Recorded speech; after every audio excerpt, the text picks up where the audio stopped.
Next. Masikira sei? Esanjadzi yangu uri sei? Ndawezobhadhara dishi. Alright. Kuri sei kumba? Kuripo. Kuri right? Alright. Wati sei kumba? Ari right. Nditika. Nzamari yacho.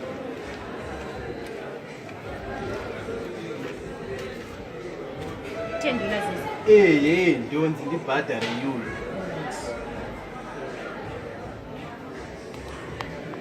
Thanks, right? Next.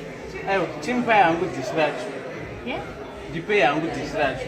Dishi nei, ndanda kudzosera kadhi. Andasiya vatobuditsa washeni vati ndimhanye nedhishi. Kutaura dishi ripi kwewe? Randabhadhara.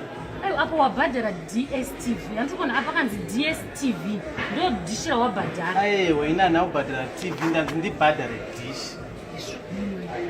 Kunzi kubhadhara. Ndo dishi racho rawanzi ubhadhare. Rerere kuti munokonekta ka pa kwete rekukonekta rekuwachira ndo randanzi ndibhadhara. Ndasiya vatobuditsa washeni.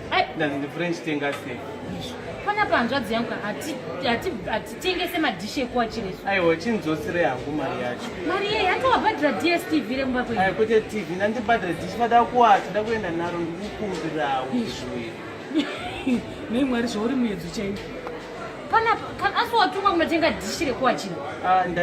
Ndiuye nekuzobhadhara dhishi ndanzi mhanya nobhadhara dhishi chete. Eka dhishi rawabhadhara iDSTV. Ndasiya vakabata washeni ndipe hangu ndieni chindipa yangu mari ndonovaudza kuti dhishi racho hakuna havana madhishi. Ndapinda muno mundaona musina kana dhishi ririmo. Muno matitengese madhishi wayo tinobhadhara panapa panoitwa kubhadhara. Tinzore hangu mari yacho. Aiwa, ndidzorerei mari yacho. Mr. Nyati.